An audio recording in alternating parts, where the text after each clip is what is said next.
उर चिंता तुर दुख को पाए।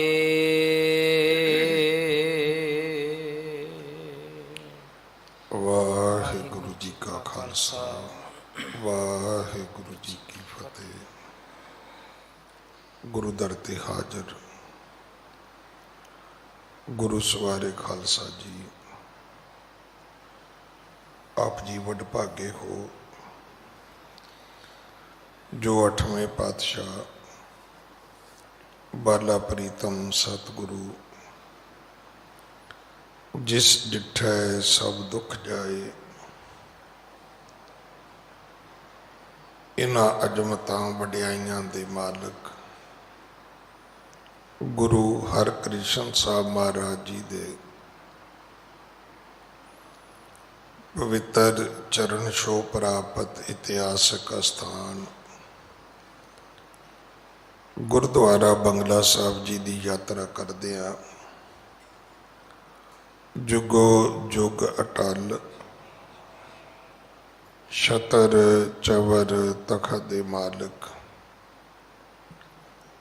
धन धन धन श्री गुरु ग्रंथ साहिब पातशाह महाराज जी दे हजूर मनुखा जीवन दियां घड़ियां नूं सफला कर रहे हो। सतगुरु सारियां दी यात्रा सफल करन। हुण समा है गुरु इतिहास दी चल रही लड़ीवार कथा दा अपनियां मन बिरतियां इकागर करो, रसना पवित्र कर दे एक बार। सारे उच्चारण करो जी सतनाम वाहिगुरु जी। ये इतिहास पहले पातशाह जाहर पीर जगत गुरु कल तारण आए श्री गुरु नानक देव महाराज जी का है प्रसंग है। सतगुरु जी तरत लुकाई नूं सोधदियां जगत जलंदे दा उधार करदियां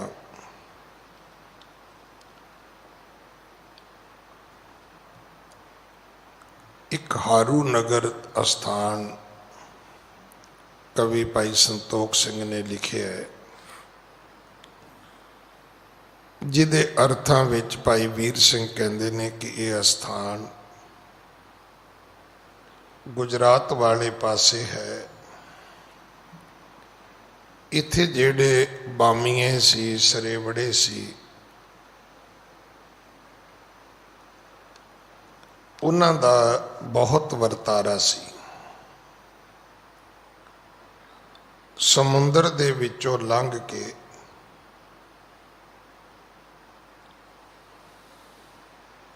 अगे एक दीप सी जखीरा जा जिसनों आपां टापू कहने आ।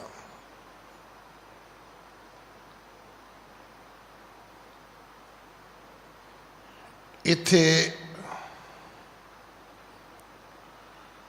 बेट द्वारका भी एक जगह है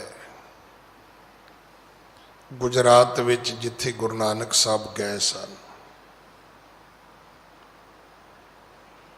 पर इत्थे जिथे हुण सतगुरु गए ने उथों दे लोग भी वो जिहड़ा सरेवड़ा सी बामिया सी उहदे उपासक सन।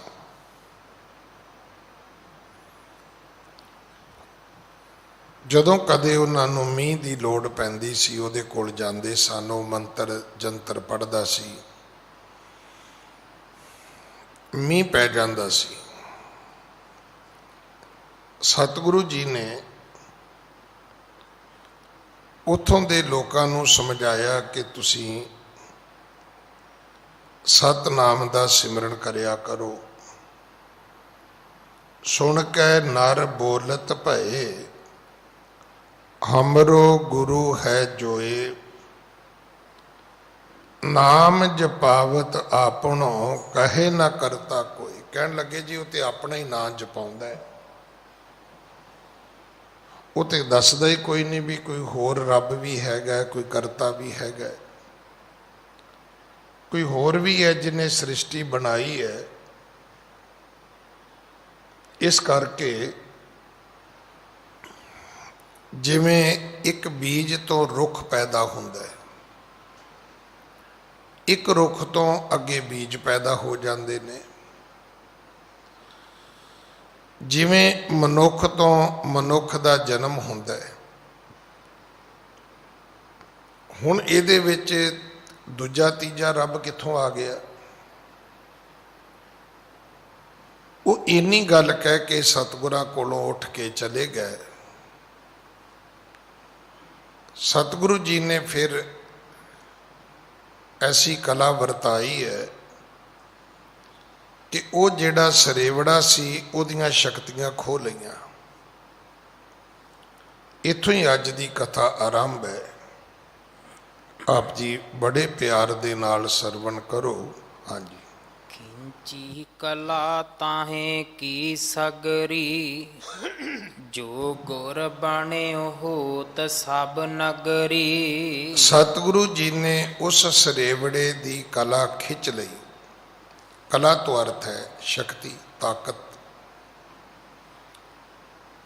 ਜਿਹੜੀ ਉਹਦੇ ਕੋਲ ਕੋਈ ਯੁਕਤੀ ਜੁਗਤੀ ਸੀ ਉਹ ਖਿੱਚ ਲਈ, ਜਿਹਦੇ ਸਿਰ ਤੇ ਉਹ ਆਪਣੇ ਆਪ ਨੂੰ ਗੁਰੂ ਅਖਵਾਉਂਦਾ ਸੀ, ਜਿਹਦੇ ਕਰਕੇ ਉਹ ਆਪਣੇ ਆਪ ਨੂੰ ਗੁਰੂ ਦੀ ਹਸਤੀ ਦੱਸ ਕੇ ਉਹ ਲੋਕਾਂ ਦੇ ਕੋਲੋਂ ਆਪਣੀ ਮਾਨ ਪ੍ਰਤਿਸ਼ਠਾ ਕਰਵਾਉਂਦਾ ਸੀ।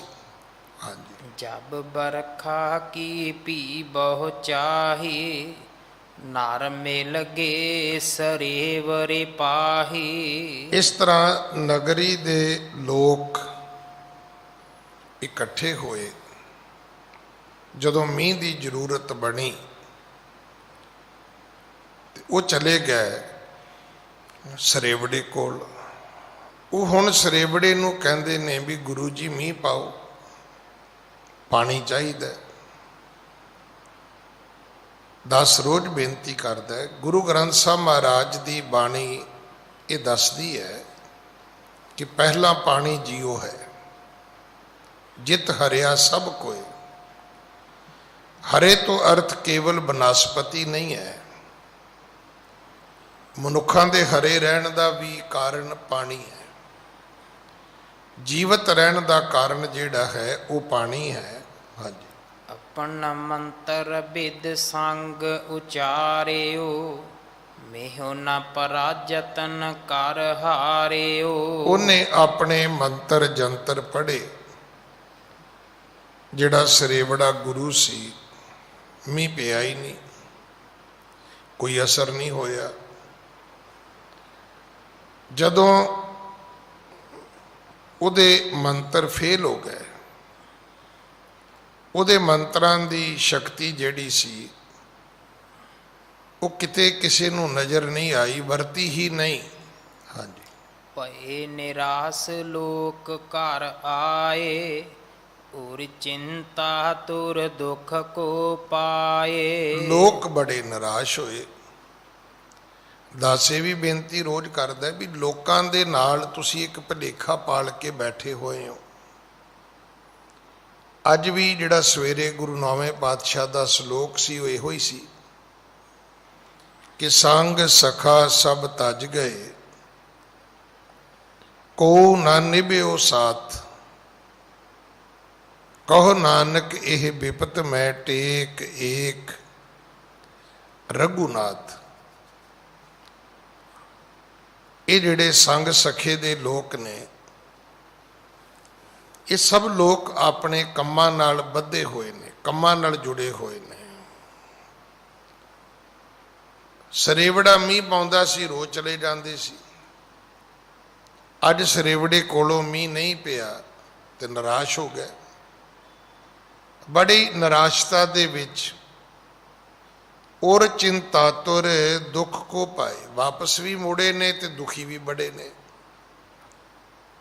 ਜਾਂ ਇਉਂ ਕਹਿ ਲਈਏ ਪੰਜਾਬੀ 'ਚ ਵੀ ਉਹਨਾਂ ਸੋਚਿਆ ਵੀ ਹੁਣ ਇਹ ਬਾਬਾ ਤੇ ਕਿਸੇ ਕੰਮ ਦਾ ਹੈ ਨਹੀਂ, ਤੇ ਹੁਣ ਕੀ ਬਣੇਗਾ, ਹੁਣ ਕੌਣ ਮੀਂਹ ਪਾਏਗਾ, ਹੁਣ ਵਰਖਾ ਕਿਵੇਂ ਹੋਵੇਗੀ।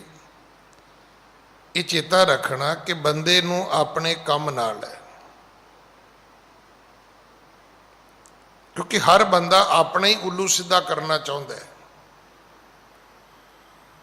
ਕਿਉਂਕਿ ਉੱਲੂ ਤਾਂ ਹਮੇਸ਼ਾ ਪੁੱਠਾ ਹੀ ਲਟਕਦਾ ਹੈ, ਉੱਲੂ ਹਮੇਸ਼ਾ ਹੀ ਪੁੱਠਾ ਹੁੰਦਾ ਹੈ। ਲੋਕ ਆਪਣਾ ਆਪਣਾ ਉੱਲੂ ਸਿੱਧਾ ਕਰਕੇ ਗਾਹ ਜਾਂਦੇ ਨੇ।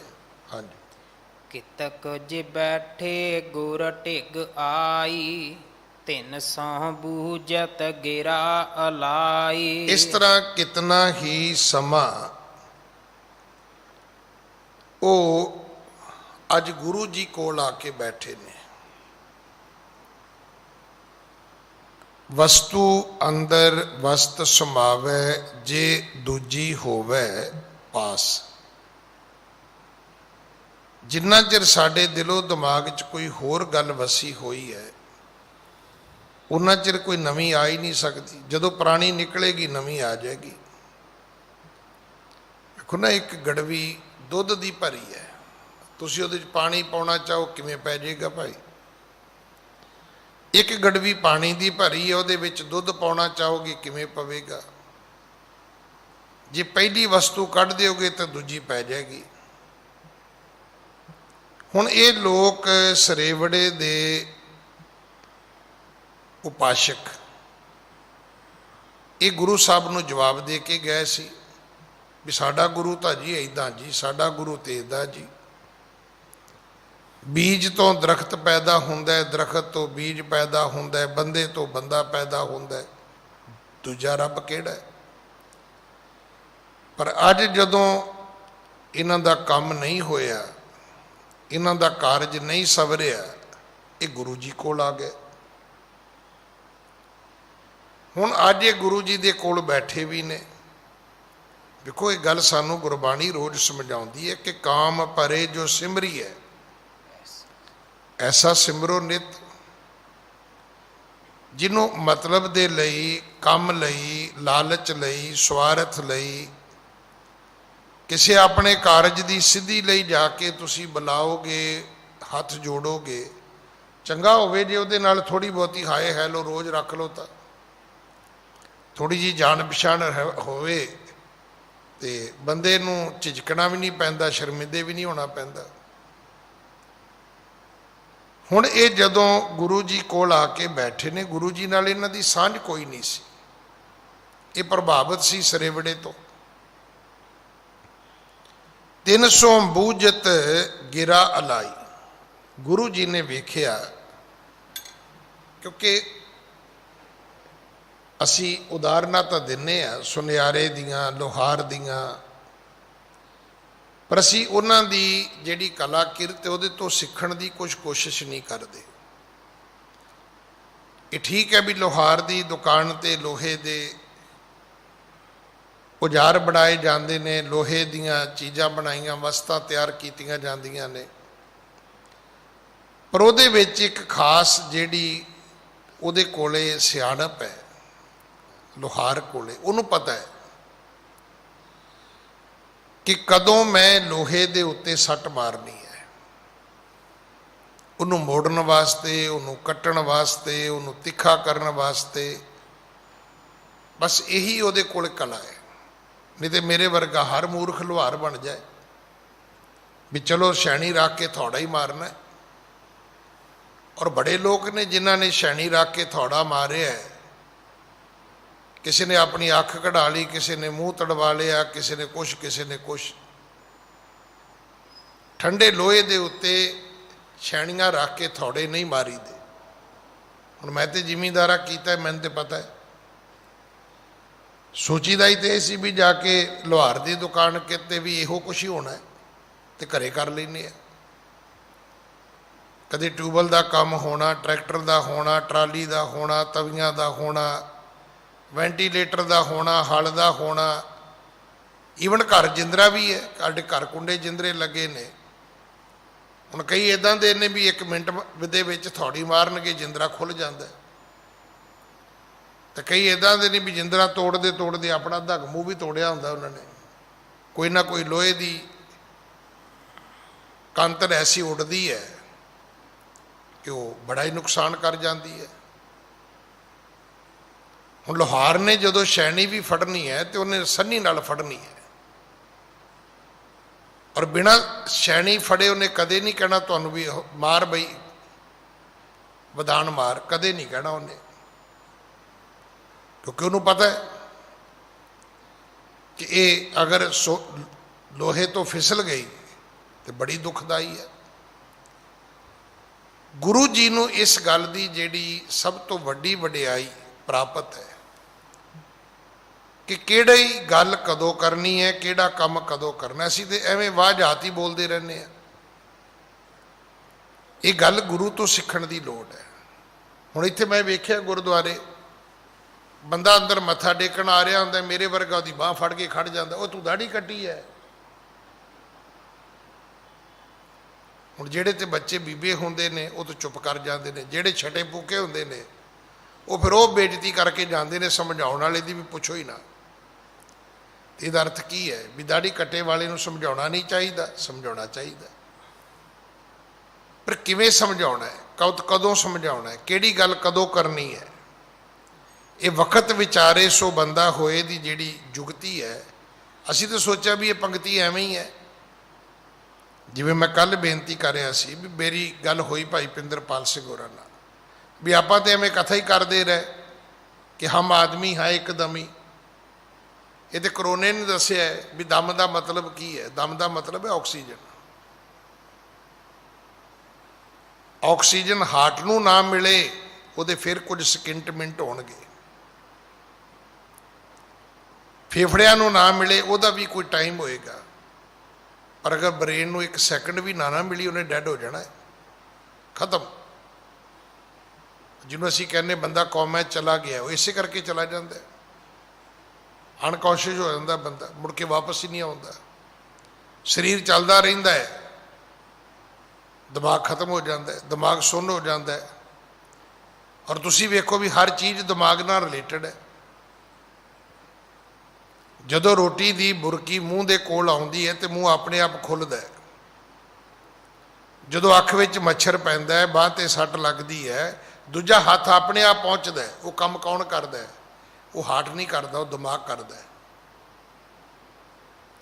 ਤੁਸੀਂ ਗੱਡੀ ਚਲਾਉਂਦੇ ਹੋ, ਅਚਾਨਕ ਅੱਗੋਂ ਗੱਡੀ ਆਉਂਦੀ ਹੈ, ਤੁਸੀਂ ਗੱਡੀਆਂ ਕ੍ਰੋਸ ਕਰਦੇ ਹੋ, ਕਦੇ ਰੇਸ 'ਤੇ ਪੈਰ ਰੱਖਦੇ ਹੋ, ਕਦੇ ਬ੍ਰੇਕ 'ਤੇ ਰੱਖਦੇ ਹੋ, ਕੰਮ ਕੌਣ ਕਰਦਾ? ਹਾਰਟ ਥੋੜ੍ਹਾ ਕਰਦਾ। ਹਾਰਟ 'ਤੇ ਕਹਿੰਦਾ ਧੱਕ ਦੇ, ਬ੍ਰੇਨ ਕਹਿੰਦਾ ਵੀ ਨਹੀਂ ਇੰਨੀ ਕੁ ਸਪੀਡ ਕਰ ਲਾ। ਹੁਣ ਉਹ ਦਿਮਾਗ ਜਿਹੜਾ ਹੈ ਉਹਨੂੰ ਸਿਰਫ 1 ਸੈਕਿੰਡ ਆਕਸੀਜਨ ਨਾ ਮਿਲੀ, ਉਹ ਡੈਡ ਹੋ ਜਾਏਗਾ। ਗੁਰੂ ਜੀ ਨੂੰ ਪਤਾ ਸੀ ਵੀ ਹੁਣ ਇਹਨਾਂ ਨੂੰ ਸਮਝਾਵਾਂਗੇ ਤੇ ਸਮਝ ਜਾਣਗੇ, ਤੇ ਗੁਰੂ ਜੀ ਨੇ ਉਹਨਾਂ ਨੂੰ ਪੁੱਛਿਆ ਕੋਲ ਬੈਠਿਆਂ ਨੂੰ ਵੀ ਕੀ ਹੋਇਆ ਬਈ, ਅੱਜ ਬੜੇ ਉਦਾਸ ਬੈਠੇ ਹੋ। ਵੈਸੇ ਵੀ ਮੈਂ ਆਪ ਜੀ ਨੂੰ ਬੇਨਤੀ ਕਰਾਂ, ਜਿੰਨੀ ਬੰਦਾ ਦੁੱਖ ਵੇਲੇ ਗੱਲ ਸਮਝਦਾ ਹੈ, ਸੁੱਖ ਵੇਲੇ ਨਹੀਂ ਸਮਝਦਾ। ਜਿੰਨਾ ਰੱਬ ਦੇ ਨੇੜੇ ਸਾਨੂੰ ਦੁੱਖ ਲੈ ਕੇ ਜਾਂਦਾ ਹੈ, ਸੁੱਖ ਬਿਲਕੁਲ ਨਹੀਂ ਜਾਂਦਾ। ਇਸੇ ਕਰਕੇ ਗੁਰਬਾਣੀ ਕਹਿੰਦੀ ਹੈ ਸੁੱਖ ਰੋਗ ਪਿਆ, ਦੁੱਖ ਦਾਰੂ। ਦੁੱਖ ਤੇ ਦਵਾਈ ਹੈ। ਹੁਣ ਵੀ ਆ ਜਿਹੜਾ ਕਰੋਨਾ ਹੈ, ਇਹ ਠੀਕ ਹੈ, ਬੜੀ ਤਰਾਸਦੀ ਹੈ। ਇਹਦੇ ਲਈ ਕੋਈ ਸ਼ਬਦ ਨਹੀਂ ਹੈਗੇ, ਨੋ ਵਰਡ, ਕਿ ਕਿੰਨਾ ਕੁ ਵੱਡਾ ਦੁੱਖ ਹੈ, ਕਿੱਡੀ ਕੁ ਵੱਡੀ ਪੀੜਾ ਹੈ, ਕਿੱਡੀ ਕੁ ਵੱਡੀ ਤਰਾਸਦੀ ਹੈ। ਬਿਲਕੁਲ ਸਰਕਾਰਾਂ ਫੇਲ ਨੇ, ਸਮਾਜ ਸੇਵੀ ਸੰਸਥਾਵਾਂ ਸਭ ਫੇਲ ਨੇ, ਕੋਈ ਕੁਝ ਨਹੀਂ ਕਰ ਸਕਦਾ, ਸਭ ਦੇ ਹੱਥ ਬੱਧੇ ਹੋਏ ਨੇ। ਪਰ ਇਹ ਸਾਨੂੰ ਬਹੁਤ ਕੁਝ ਸਿਖਾ ਕੇ ਜਾਏਗਾ। ਸਿਖਾਇਆ ਤੇ ਪਿਛਲੇ ਸਾਲ ਵੀ ਸੀ, ਪਰ ਅਸੀਂ ਸਿੱਖਿਆ ਕੁਛ ਨਹੀਂ। ਹੁਣ ਸਿੱਖ ਲਵਾਂਗੇ। ਹੁਣ ਜਦੋਂ ਸੰਸਕਾਰ ਕਰਨ ਨੂੰ ਥਾਂ ਨਹੀਂ ਮਿਲਦੀ, ਉਦੋਂ ਦੇ ਮਾਸਕ ਲਾਏ ਨੇ ਲੋਕਾਂ ਨੇ। ਇਹ ਤੇ ਮੇਰੇ ਲਈ ਤੇ ਅਗਲੇ ਹੀ ਸੋਚਦੇ ਸੀ ਵੀ ਬਾਬੇ ਦਾ ਤੇ ਕੰਮ ਹੀ ਬੋਲਣਾ ਹੈ। ਮੈਂ ਤਾਂ ਕਈ ਵਾਰੀ ਗੱਲ ਸੁਣਾਈ ਨਾ ਵੀ ਇੱਕ ਆਦਮੀ ਬੋਲ ਰਿਹਾ ਸੀ, ਪੜੋਸੀ ਸੁਣ ਰਿਹਾ ਸੀ, ਤੇ ਤੀਜੇ ਘਰ ਵਾਲਾ ਉਹਨੂੰ ਆ ਕੇ ਕਹਿੰਦਾ ਵੀ ਉਹ ਬੋਲ ਰਿਹਾ, ਤੂੰ ਜਵਾਬ ਕਿਉਂ ਨਹੀਂ ਦੇ ਰਿਹਾ? ਕਹਿੰਦਾ ਇਹ ਲੈਕਚਰ ਆ ਰਿਹਾ ਕਾਲਜ ਵਿੱਚ, ਇਹਨੇ 45 ਮਿੰਟ ਬੋਲਣਾ ਹੀ ਬੋਲਣਾ ਹੈ। ਮੇਰੇ ਬੋਲਣ ਨਾਲ ਵੀ ਕੀ ਫਰਕ ਪੈਗਾ? ਮੈਂ ਬੋਲਾਂਗਾ ਤਾਂ ਵੀ ਇਹ 45 ਮਿੰਟ ਬੋਲੇਗਾ, ਮੈਂ ਨਹੀਂ ਬੋਲਾਂਗਾ ਕਹਿੰਦੇ ਤਾਂ ਵੀ ਇਹਨੇ 45 ਮਿੰਟਾਂ ਬਾਅਦ ਚੁੱਪ ਕਰ ਜਾਣਾ। ਇੱਕ ਲੈਕਚਰ ਦੇਣਾ ਇਹਨੇ, ਦੇ ਕੇ ਹਟ ਜਾਏਗਾ। ਲੋਕ ਸੋਚਦੇ ਸੀ ਭਾਈ ਸਾਹਿਬ ਦਾ ਕੰਮ ਸਿਰਫ ਬੋਲਣਾ ਹੀ ਹੈ। ਨਹੀਂ, ਮੈਂ ਤੇ ਬੇਨਤੀ ਕਰਦਾ ਸੀ, ਸਮਝੋ ਭਾਈ ਵਕਤ ਠੀਕ ਨਹੀਂ ਹੈਗਾ। ਤਾਂ ਗੁਰੂ ਸਾਹਿਬ ਨੇ ਹੁਣ ਉਹਨਾਂ ਨੂੰ ਪੁੱਛਿਆ, ਤੇਰੇ ਸੋਂ ਬੂਝਤ ਗਿਰਾ ਅਲਾਈ, ਕੀ ਹੋਇਆ ਹੈ ਬਈ, ਕਿਉਂ ਬੈਠੇ ਹੋ? ਹਾਂਜੀ।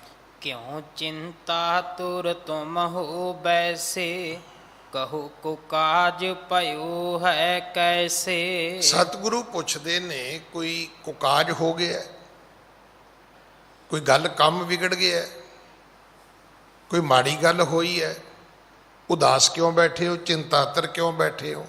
ਹੁਣ ਇਹ ਕੀ, ਇਹ ਬਾਡੀ ਲੈਂਗੁਏਜ ਹੈ। ਵੇਖੋ ਡਾਕਟਰ ਜਿਹੜੇ ਨੇ ਨਾ, ਉਹ ਕਈ ਤਰ੍ਹਾਂ ਦੇ, ਇੱਕ ਕਲਾਸ ਐਸੀ ਵੀ ਹੈ ਜਿਹਨੂੰ ਅਸੀਂ ਮਨੋਵਿਗਿਆਨੀ ਕਹਿੰਦੇ ਆ। ਇਹ ਮਨੋਵਿਗਿਆਨ ਹੈ। ਵਿਗਿਆਨ ਵੀ ਕਈ ਕਿਸਮ ਦਾ ਹੈ। ਜਿਵੇਂ ਸਾਇੰਸ ਹੈ, ਹੁਣ ਸਾਇੰਸ ਦੇ ਵਿੱਚ ਪੋਲੀਟੀਕਲ ਸਾਇੰਸ ਵੀ ਹੈ। ਜਿਹੜੇ ਰਾਜਨੀਤਿਕ ਲੋਕ ਨੇ ਉਹ ਪੋਲੀਟੀਕਲ ਸਾਇੰਸ ਪੜ੍ਹਦੇ ਨੇ। ਹੁਣ ਇਹ ਮਨੋਵਿਗਿਆਨ ਹੈ ਕਿ ਤੁਸੀਂ ਕਿਸੇ ਨੂੰ ਵੇਖ ਕੇ ਪੜ੍ਹ ਲਓ ਵੀ ਉਹ ਖੁਸ਼ ਹੈ, ਦੁਖੀ ਹੈ, ਉਹ ਗਮੀ 'ਚ ਹੈ, ਉਹ ਮਜੂਸ ਹੈ, ਜਾਂ ਉਹ ਮਚਲਾ ਜਿਹਾ ਹੋ ਕੇ ਬੈਠਾ ਹੈ। ਇਹ ਸਟੱਡੀ ਕਰਨਾ ਹਰ ਬੰਦੇ ਦੇ ਵੱਸ ਦਾ ਨਹੀਂ ਹੈ, ਪਰ ਕਈਆਂ ਨੂੰ ਗੁਰੂ ਨੇ ਗੁਣ ਵੀ ਦਿੱਤਾ, ਤੇ ਜਿਹਦੇ ਕੋਲੇ ਅੰਤਰਜਾਮਤਾ ਹੋਵੇ ਉਹਨੂੰ ਤਾਂ ਨਮਸਕਾਰ ਹੀ ਹੈ।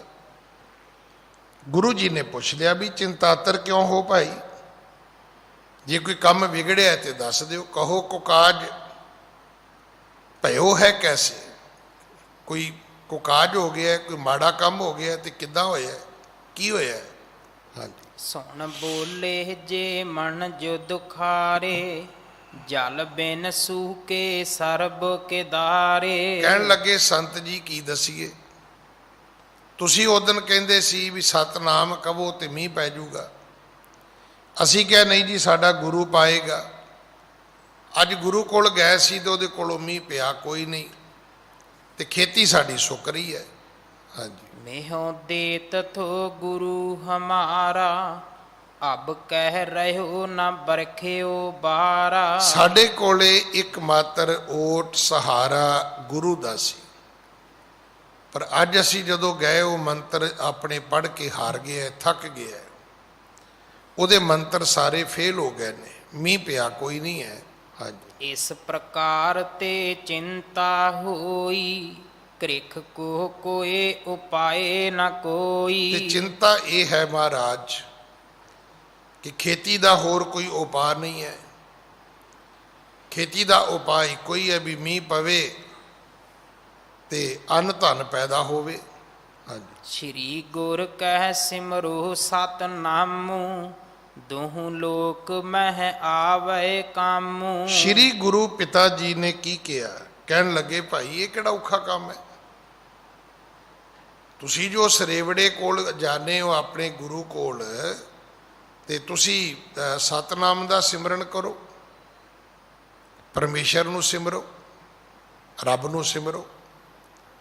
ਜਦੋਂ ਤੁਸੀਂ ਰੱਬ ਨੂੰ ਯਾਦ ਕਰੋਗੇ ਤੇ ਰੱਬ ਜਿਹੜਾ ਹੈ ਦੋਵਾਂ ਲੋਕਾਂ ਵਿੱਚ ਕੰਮ ਆਏਗਾ ਤੁਹਾਡੇ। ਇੱਥੇ ਲੋੜ ਪਈ ਤੇ ਇੱਥੇ, ਅੱਗੇ ਲੋੜ ਪਈ ਤੇ ਉੱਥੇ। ਉਹ ਕੌਣ ਹੈ ਜਿਹੜਾ ਲੋਕ ਪਰਲੋਕ ਵਿੱਚ ਤੁਹਾਡੀ ਮਦਦ ਕਰ ਸਕਦਾ ਹੈ? ਉਹ ਸਿਰਫ ਕੇਵਲ ਤੇ ਕੇਵਲ ਪਰਮਾਤਮਾ ਹੈ। ਤੇ ਉਸ ਪਰਮਾਤਮਾ ਨੂੰ ਸਿਮਰੋ ਭਾਈ। ਹਾਂਜੀ। ਤਜ ਸਰੇਵਰੇ ਕੀ ਅਬ ਸੇਵਾ, ਜਾਚੋ ਏਕ ਓੰਕਾਰ ਅਪੇਵਾ। ਇਸ ਕਰਕੇ ਅੱਜ ਤੋਂ ਸਰੇਵੜੇ ਦੀ ਸੇਵਾ ਛੱਡ ਕੇ ਏਕ ਓੰਕਾਰ ਦੀ ਪੂਜਾ ਸ਼ੁਰੂ ਕਰ ਦਿਓ। ਮਤਲਬ ਡਬਲ ਨਹੀਂ ਹੋ ਸਕਦਾ। ਸਾਡੇ 'ਚ ਬਹੁਤਿਆਂ ਦਾ ਕਾਰਨ ਇਹੀ ਹੈ, ਮੈਂ ਐਸੇ ਬੰਦੇ ਵੀ ਵੇਖੇ ਨੇ, ਕਿਡਨੀ ਟ੍ਰਾਂਸਪਲਾਂਟ ਹੋ ਗਈ, ਲੀਵਰ ਟ੍ਰਾਂਸਪਲਾਂਟ ਹੋ ਗਏ, ਵੱਡੀਆਂ ਵੱਡੀਆਂ ਸਰਜਰੀਆਂ ਹੋ ਗਈਆਂ, ਮਹੀਨਿਆਂ ਬੱਧੀ ਹਸਪੀਟਲ 'ਚ ਵੀ ਕੱਟ ਲਿਆ। ਤੇ ਥੋੜੇ ਚਿਰ ਬਾਅਦ ਪਤਾ ਲੱਗਾ ਵੀ ਹਾਲਤ ਉਹ ਹੀ ਹੈ। ਪੁੱਛਿਆ ਜੀ ਹੋਇਆ ਕੀ? ਕਹਿੰਦੇ ਜੀ ਸ਼ਰਾਬ ਨਹੀਂ ਛੱਡਦਾ। ਸਾਡੀ ਗਲਤੀ ਹੈ। ਇਹ ਨਹੀਂ ਕਿ ਅਸੀਂ ਪਾਠ ਨਹੀਂ ਕਰਦੇ, ਪਾਠ ਤੇ ਕਰਦੇ ਆ, ਪਰ ਉਹ ਜਿਹੜੀ ਜੰਡੀਆਂ ਪਿੱਪਲਾਂ ਨੂੰ ਮੱਥਾ ਟੇਕਣ ਦੀ ਗੱਲ ਉਹ ਨਹੀਂ ਛੱਡਦੇ ਅਸੀਂ। ਫਿਰ ਰੱਬ ਨੂੰ ਜਦੋਂ ਇਹ ਪਤਾ ਲੱਗਦਾ ਵੀ ਇਹ ਤੇ ਕਿਤੇ ਹੋਰ ਵੀ ਜਾਂਦਾ ਹੈ, ਤਾਂ ਫਿਰ ਰੱਬ ਕਹਿੰਦਾ ਇਹਨੂੰ ਤੁਰ ਫੇਰ ਹੀ ਲੈਣ ਦਿਓ। ਮੈਂ ਬਹੁਤ ਵਾਰੀ ਬੇਨਤੀ ਕਰਦਾ ਵੀ ਇਹ ਜ਼ਰੂਰ ਧਿਆਨ ਰੱਖੋ। ਇਹ ਤਾਂ ਬੰਦੇ ਦੇ ਵਿੱਚ ਇਹ ਗੱਲ ਹੈਗੀ ਹੈ। ਈਵਨ ਮੈਂ ਹੀ ਹੈ, ਮੈਂ ਕਿਸੇ ਨੂੰ ਕਹਾਂ ਵੀ ਭਾਜੀ ਮੇਰਾ ਕੰਮ ਹੋ ਜਾਏਗਾ, ਉਹ ਕਹੇਗਾ ਹੋ ਜਾਏਗਾ। ਤੇ ਜੇ ਮੈਂ ਦੁਬਾਰਾ ਇੱਕ ਗੱਲ ਹੋਰ ਕਹਿ ਦਿਆਂ ਵੀ ਭਾਜੀ ਸੱਚੀ ਦੱਸੋ ਹੋ ਜਾਏਗਾ, ਜਾਂ ਮੈਂ ਕਿਸੇ ਹੋਰ ਨੂੰ ਕਹਾਂ, ਤੇ ਕਰਦਾ ਕਰਾਉਂਦਾ ਬੰਦਾ ਰੋਕ ਕੇ ਕੀ ਕਹੇਗਾ? ਨਹੀਂ ਗਿਆਨੀ ਜੀ ਤੁਸੀਂ ਕਿਸੇ ਹੋਰ ਨੂੰ ਕਹਿ ਹੀ ਲਓ। ਉਹਦਾ ਮਤਲਬ ਹੁੰਦਾ ਵੀ ਮੈਂ ਕਰਾਇਆ ਵੀ, ਤੇ ਤੂੰ ਕਹਿਣਾ ਜੀ ਮੈਂ ਤੇ ਕਿਸੇ ਹੋਰ ਨੂੰ ਕਿਹਾ ਸੀ ਉਹਨੇ ਕਰ ਦਿੱਤਾ। ਸਾਡੇ 'ਚ ਇੱਦਾਂ ਦੇ ਬੜੇ ਲੋਕ ਨੇ, ਉਹ 15-20 ਥਾਵਾਂ ਤੇ ਕਿਹਾ ਹੁੰਦਾ, ਮੁੜ ਕੇ ਉਹਨਾਂ ਨੂੰ ਖੁਦ ਹੀ ਨਹੀਂ ਪਤਾ ਲੱਗਦਾ ਵੀ ਕੰਮ ਕੀਤਾ ਕਿਹਨੇ ਹੈ, ਤੇ ਨਤੀਜਾ ਕੀ ਨਿਕਲਦਾ ਹੈ? ਉਹ ਜਿਹਨੇ ਕਰਾਇਆ ਹੁੰਦਾ ਉਹਦਾ ਧੰਨਵਾਦ ਨਹੀਂ ਕਰਦਾ, ਤੇ ਜਿਹਨੇ ਨਹੀਂ ਕਰਾਇਆ ਹੁੰਦਾ ਉਹਨਾਂ ਦੇ ਭੁਲੇਖੇ 'ਚ ਤੁਰਿਆ ਫਿਰਦਾ। ਹੁਣ ਸਿਆਣੇ ਲੋਕ ਤੇ ਇਦਾਂ ਦੇ ਹੀ ਹੁੰਦੇ ਨੇ, ਉਹ ਤਾਂ ਆਸ਼ੀਰਵਾਦ ਹੀ ਇਹ ਦਿੰਦੇ ਨੇ, ਪੁੱਤਰਮ ਨਾ ਪੁੱਤਰੀ। ਮੁੰਡਾ ਹੋ ਗਿਆ ਕਹਿੰਦੇ ਤਾਂ ਵੀ ਮੈਂ ਕਿਹਾ, ਕੁੜੀ ਹੋਈ ਕਹਿੰਦਾ ਮੈਂ ਪਹਿਲਾਂ ਹੀ ਕਿਹਾ ਸੀ। ਜਿਹੜੇ ਚੁਸਤ ਲੋਕ ਨੇ ਉਹਨਾਂ ਦਾ ਤੇ ਕੰਮ ਹੀ ਇਹ ਹੈ। ਆ ਜਿਹੜੇ ਰਿਸ਼ਵਤਖੋਰ ਲੋਕ ਨੇ ਇਹਨਾਂ ਦਾ ਵੀ ਇਹੋ ਕੰਮ ਹੈ। ਹੁਣ ਸਾਨੂੰ ਇਹ ਲੱਗਦਾ ਵੀ ਪੈਸੇ ਦਿੱਤੇ ਬਿਨਾਂ ਕੰਮ ਨਹੀਂ ਹੁੰਦਾ। ਅਸੀਂ ਕੀ ਕਰਦੇ ਹਾਂ, ਪਹਿਲਾਂ ਪੈਸੇ ਫੜਾਉਣੇ, ਫਿਰ ਸੋਚਦੇ ਵੀ ਕੰਮ ਪੱਕਾ ਹੋ ਗਿਆ। ਹੁਣ ਜਿਹੜੇ ਤੇ ਮੂਰਖ ਨੇ ਉਹ ਪੈਸੇ ਵੀ ਖਾ ਜਾਂਦੇ ਨੇ, ਕੰਮ ਵੀ ਨਹੀਂ ਕਰਦੇ, ਫਿਰ ਜੁੱਤੀਆਂ ਵੀ ਖਾਂਦੇ ਨੇ। ਸਿਆਣੇ ਬੰਦੇ ਪੈਸੇ ਸਭ ਦੇ ਫੜੀ ਜਾਂਦੇ ਨੇ, ਤੇ ਕੰਮ ਤੇ ਵੇਖੋ ਰੱਬ ਸਾਰੇ ਬਦਕਿਸਮਤ ਤਾਂ ਹੈ ਨਹੀਂ। ਕਈਆਂ ਦੇ ਕੰਮ ਕਿਤਿਓਂ ਹੋ ਜਾਣੇ ਨੇ, ਕਈਆਂ ਦੇ ਕਿਤਿਓਂ ਹੋ ਜਾਣੇ। ਜਿਹਦੇ ਹੋ ਗਏ ਉਹਦੇ ਰੱਖ ਲਏ, ਜਿਹਦੇ ਨਹੀਂ ਉਹਦੇ ਘਰ ਜਾ ਕੇ ਮੋੜ ਆਉਂਦੇ। ਉਹ ਬੰਦਾ ਪ੍ਰਚਾਰ ਕਰਨ ਲੱਗ ਜਾਂਦਾ, ਕਹਿੰਦਾ ਵੇਖ ਭਾਈ ਬੰਦੇ ਨਾਲ ਤੈਨੂੰ ਮਿਲਾ ਦਿੰਦਾ, ਬੰਦਾ ਬਿਲਕੁਲ ਖਰਾ ਹੈ, ਕੰਮ ਹੋ ਗਏ ਤੇ ਪੈਸੇ ਰੱਖੇਗਾ, ਨਹੀਂ ਤੇ ਤੇਰੇ ਪੈਸੇ ਦੁੱਧ ਨਾਲ ਧੋ ਕੇ ਮੋੜ ਦੇਗਾ।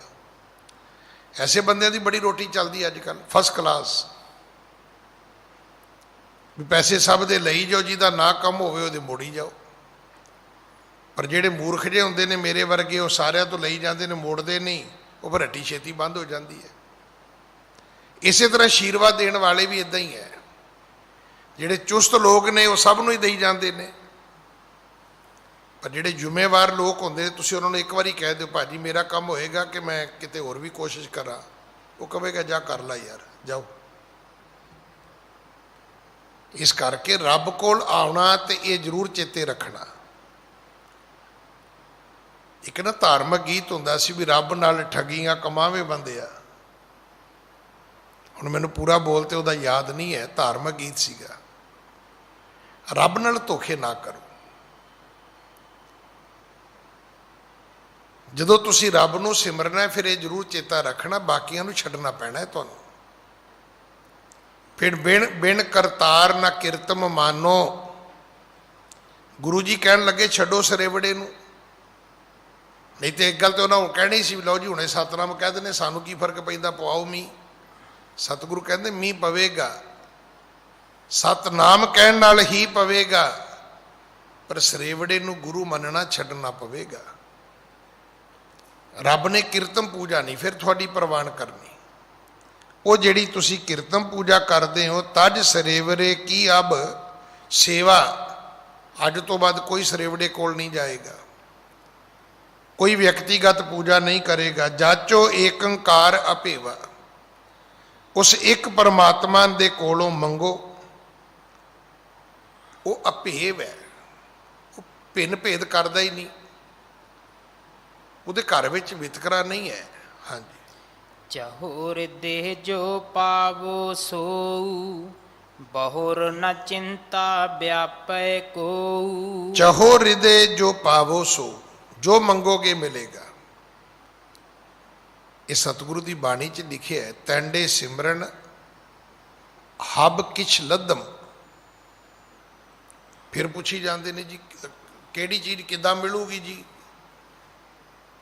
ਕੋਈ ਚੀਜ਼ ਕਿੱਦਾਂ ਵੀ ਨਹੀਂ ਮਿਲਦੀ। ਇਹ ਤਾਂ ਸਿੱਧਾ ਸਿੱਧਾ ਹਿਸਾਬ ਹੈ ਕਿ ਜਿਨ ਜਿਨ ਨਾਮ ਧਿਆਇਆ ਤਿਨ ਕੇ ਕਾਜ ਸਰੇ। ਜਿਹੜਾ ਰੱਬ ਦੀ ਭਗਤੀ ਕਰੇਗਾ ਉਹਦੇ ਕੰਮ ਹੁੰਦੇ ਰਹਿਣਗੇ।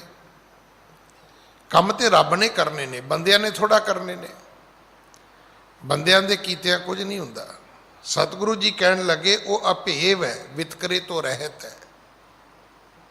ਸਿਮਰੋ ਤਾਂ ਸਹੀ, ਉਹਨੇ ਥੋੜਾ ਪੁੱਛਣਾ ਵੀ ਤੂੰ ਅਮੀਰ ਹੈ ਕਿ ਗਰੀਬ ਹੈ, ਉੱਚ ਹੈ ਕਿ ਨੀਚ ਹੈ। ਉਹਨੇ ਨਹੀਂ ਪੁੱਛਣਾ ਤੁਹਾਡਾ ਰੰਗ ਨਸਲ ਭੇਦ ਨਹੀਂ ਪੁੱਛਣਾ। ਹਾਂਜੀ। ਧਰੋ ਅਡੋਲੰ ਸ਼ਰਦਾ ਜੀ ਕੀ, ਕਰੋ ਤਿਹਾਵਲ ਅਬ ਬੇਦਨੀ ਕੀ। ਚਾਹੋ ਹਿਰਦੇ ਜੋ ਪਾਵੋ ਸੋ, ਜੋ ਤੁਹਾਡੇ ਮਨ ਵਿੱਚ ਆਏਗਾ ਮਨ ਇੱਛਤ ਫਲ ਮਿਲਣਗੇ। ਬਹੁਰ ਨਾ ਚਿੰਤਾ ਵਿਆਪੇ ਕਹੂ, ਅੱਜ ਤੋਂ ਬਾਅਦ ਕਦੇ ਤੁਸੀਂ ਚਿੰਤਤ ਵੀ ਨਹੀਂ ਹੋਵੋਗੇ। ਅਗਲੀ ਵੀ ਗੱਲ ਮੁੱਕ ਜਾਏਗੀ ਵੀ ਮੁੜ ਕੇ ਮੀਂਹ ਕਿਵੇਂ ਪਾਉਣਾ ਹੈ, ਮੁੜ ਕੇ ਵੀ ਉਹੀ ਪਾਏਗਾ, ਅੱਜ ਵੀ ਉਹੀ ਪਾਏਗਾ। ਇਸ ਕਰਕੇ ਧਰੋ ਅਡੋਲੰਗ ਸ਼ਰਧਾ ਜੀ ਕੀ, ਪਰ ਭਰੋਸਾ ਰੱਖਿਓ ਜੇ। ਵੇਖੋ ਰੱਬ ਦੇ ਪ੍ਰਤੀ ਗੱਲ ਚੇਤੇ ਰੱਖਣੀ ਕਿ ਉਹਦੇ ਘਰ ਵਿੱਚ ਦੇਰ ਹੋ ਸਕਦੀ ਹੈ, ਅੰਧੇਰ ਨਹੀਂ ਹੋ ਸਕਦਾ। ਦੇਰ ਹੋ ਸਕਦੀ ਹੈ, ਪਰ ਜਿਹੜੇ ਬਹੁਤ ਰੱਬ ਦੇ ਨੇੜੇ ਨੇ ਉਹ ਕਹਿੰਦੇ ਦੇਰ ਵੀ ਨਹੀਂ ਹੁੰਦੀ। ਉਹ ਤੇ ਕਹਿੰਦੇ ਨੇ ਕਹੋ ਰਵਿਦਾਸ ਹੱਥ ਪੈ ਨੇੜੇ, ਕਹਿੰਦੇ ਰੱਬ ਤੇ ਹੱਥਾਂ ਪੈਰਾਂ ਤੋਂ ਨੇੜੇ ਹੈ, ਦੇਰ ਕਿਵੇਂ ਹੋ ਜੂਗੀ ਭਾਈ। ਕਿਸੇ ਬੰਦੇ ਨੇ ਉੱਠ ਕੇ ਆਉਣਾ ਹੋਵੇ ਤੇ ਦੇਰੀ ਹੋ ਸਕਦੀ, ਉਹਨੂੰ ਆਉਂਦਿਆਂ ਟਾਈਮ ਲੱਗੇਗਾ। ਹੱਥਾਂ ਪੈਰਾਂ ਨੂੰ ਬੰਦਿਆ ਤੇਰੀ ਮਦਦ ਕਰਨ ਲੱਗੇ ਆ, ਕੋਈ ਟਾਈਮ ਨਹੀਂ ਲੱਗੇਗਾ। ਪੈਰ ਉਸੇ ਵੇਲੇ ਉੱਠ ਕੇ ਖੜੇ ਹੋ ਜਾਣਗੇ, ਹੱਥ ਉਸੇ ਵੇਲੇ ਚੱਲ ਪੈਣਗੇ ਜਦੋਂ ਹੁਕਮ ਤੇਰਾ ਇਸ਼ਾਰਾ ਹੋਏਗਾ ਭਾਈ। ਰੱਬ ਹੱਥਾਂ ਪੈਰਾਂ ਤੋਂ ਵੀ ਨੇੜੇ ਹੈ। ਹਾਂਜੀ। ਜਬ ਅਰਦਾਸ ਕਰੋਗੇ ਤਾਂ ਕੀ, ਬਰਖਾ ਬਰਖੈ ਮਿਤ ਨਹਿ ਜਾਂ ਕੀ। ਜਦੋਂ ਅਰਦਾਸ ਕਰਿਆ ਕਰੋਗੇ ਉਦੋਂ ਹੀ ਮੀਂਹ ਪੈ ਜਾਇਆ ਕਰੇਗਾ। ਅੱਜ ਵੀ ਹੁਕਮ ਹੈ, ਜਦੋਂ ਵੀ ਤੁਸੀਂ ਕੁਝ ਚਾਹੁੰਦੇ ਹੋ ਕੜਾਹ ਪ੍ਰਸ਼ਾਦ ਦੀ ਦੇਗ ਬਣਾਓ, ਜੋ ਇੱਛੋ ਸੋ ਪਾ ਲਓ।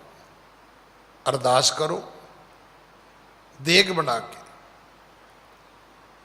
ਹੁਣ ਅਸੀਂ ਗੁਰਦੁਆਰੇ ਆ ਕੇ ਵੀ ਮੈਂ ਵੇਖਿਆ ਕਈਆਂ ਨੂੰ ਕੀ ਕਹਿੰਦੇ ਪ੍ਰਸ਼ਾਦ ਲੈ ਆਓ, ਉਹ ਕਹਿੰਦੇ ਨਹੀਂ ਗਿਆਨੀ ਜੀ ਡੱਬਾ ਹੈਗਾ, ਇਹਦੇ ਨਾਲ ਹੀ ਕੰਮ ਚਲਾ ਦਿਓ।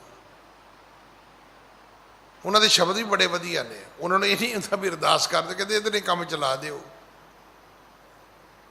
ਮਤਲਬ ਉਹਨਾਂ ਨੂੰ ਖੁਦ ਵੀ ਪਤਾ ਵੀ ਕੰਮ ਹੀ ਚਲਾਉਣਾ, ਕਰਨਾ ਥੋੜ੍ਹਾ ਹੈ। ਇਹਨਾਂ ਬਿਜਲੀ ਮਿਸਤਰੀ ਹੁੰਦੇ ਨਾ, ਉਹਨਾਂ ਦੇ ਕੋਲੇ ਭਾਸ਼ਾ ਹੁੰਦੀ ਹੈ। ਜੇ ਆਪਾਂ ਉਹਨਾਂ ਨੂੰ ਕਹੀਏ ਨਾ ਵੀ ਹੁਣ ਪੱਖੇ ਦਾ ਕੀ ਹੋਏਗਾ, ਉਹ ਕਹੂਗਾ ਜੀ ਪੱਖਾ ਸੜ ਗਿਆ ਤੇ ਮੋਟਰ ਤੇ ਨਵੀਂ ਪਾਊਗੀ, ਤੇ ਜੇ ਕਹੋ ਤੇ ਉਹਦਾ ਚਲਾ ਦਿਆਂ। ਅਸੀਂ ਵੀ ਕਹਿੰਦੇ ਲੱਡੂਆਂ ਨਾਲ ਹੀ ਚਲਾ ਦਿਓ ਜੀ। ਮਤਲਬ ਮਰਿਆਦਾ ਨੂੰ ਅਸੀਂ ਖੁਦ ਵੀ ਮੰਨਣ ਨੂੰ ਤਿਆਰ ਨਹੀਂ ਹੈ। ਸਤਿਗੁਰੂ ਕਹਿੰਦੇ ਭਾਈ ਜਦੋਂ ਮੀਂਹ ਮੰਗੋਗੇ ਉਦੋਂ ਪਵੇਗਾ। ਕੌਣ ਪਾਉਂਦਾ ਹੈ? ਰੱਬ ਪਾਉਂਦਾ ਹੈ। ਜਦੋਂ ਰੱਬ ਕੋਲ ਆਉਣਾ ਹੈ ਨਾ, ਫਿਰ ਨਿਸ਼ਠਾ ਲੈ ਕੇ ਆਉਣਾ ਹੈ, ਭਰੋਸਾ ਸਿਦਕ ਲੈ ਕੇ ਆਉਣਾ ਹੈ। ਜਦੋਂ ਅਰਦਾਸ ਕਰੋਗੇ ਉਦੋਂ ਵਰਖਾ ਹੋਏਗੀ ਭਾਈ। ਹਾਂਜੀ। ਇਹ ਬਿਦ ਸੁਣ ਕੈ ਗੁਰੂ ਸਮੀਪਾ, ਨਰ ਚੱਲ ਗਏ ਨਿਕਟ ਅਵਨੀਪਾ। ਲੋਕ ਗੁਰੂ ਜੀ ਦੇ ਬਚਨ ਸੁਣੇ, ਕਹਿਣ ਲੱਗੇ ਜੀ ਅਸੀਂ ਇੱਕ ਵਾਰੀ ਰਾਜੇ ਕੋਲੇ ਜਾ ਆਈਏ। ਸਤਿਗੁਰੂ ਕਹਿੰਦੇ ਜਾਇਓ ਭਾਈ। ਹੁਣ ਉਹ ਗਏ ਨੇ ਆਪਣੇ ਰਾਜੇ ਦੇ ਕੋਲ, ਜਿਹੜਾ ਉਸ ਦੇਸ਼ ਦਾ ਰਾਜਾ ਹੈ। ਹਾਂਜੀ। ਸਰਬ ਬਿਰਤਾਂਤ ਤਬੇ ਕਹਿ ਦੀਨਾ, ਹਿਤ ਸੋਹ ਮਿਲੇ ਤਿਹਾਵਲ ਕੀਨਾ। ਰਾਜੇ ਨੂੰ ਬਰਤਾਂਤ ਸੁਣਾਇਆ। ਰਾਜੇ ਨੇ ਕਿਹਾ ਵੀ ਕਰੋ, ਜਿੱਦਾਂ ਹੁੰਦਾ ਉਦਾਂ ਕਰੋ। ਹੁਣ ਇਹਨਾਂ ਨੇ ਆ ਕੇ ਕੜਾਹ ਪ੍ਰਸ਼ਾਦ ਦੀ ਦੇਗ ਬਣਾਈ, ਸ਼ਰਧਾ ਨਾਲ ਬਣਾਈ, ਭਾਵਨਾ ਨਾਲ ਬਣਾਈ। ਹਾਂਜੀ। ਇਹ ਅਰਦਾਸ ਜਬੈ ਕਰ ਜੋਰੀ, ਤਬ ਹੀ ਉਠੀ ਘਟਾ ਘਨ ਘੋਰੀ। ਫਿਰ ਇਹਨਾਂ ਨੇ ਅਰਦਾਸ ਕੀਤੀ। ਅਰਦਾਸ ਕੀਤੀ ਤੇ ਆਕਾਸ਼ ਦੇ ਵਿੱਚ ਕਾਲੀਆਂ ਘਟਾਵਾਂ ਛਾ ਗਈਆਂ, ਬੱਦਲ ਆ ਗਏ। ਹਾਂਜੀ। ਬਾਰ ਧਰਾ ਪਰ ਪਰਿਓ ਵਿਸਾਲਾ, ਹਰਖ ਭਇਓ ਸਭ ਕੋ ਤੇਹ ਕਾਲਾ। ਬੜਾ ਮੀਂਹ ਪਿਆ, ਧਰਤੀ ਜਿਹੜੀ ਸੀ ਉਹ ਜਲ ਥਲ ਹੋ ਗਈ। ਸਾਰੇ ਬੜੇ ਪ੍ਰਸੰਨ ਹੋਏ। ਹਰਖ ਭਇਓ ਸਭ ਕੋ ਤੇਹ ਕਾਲਾ, ਖੁਸ਼ੀਆਂ ਹੋ ਗਈਆਂ। ਹਾਂਜੀ।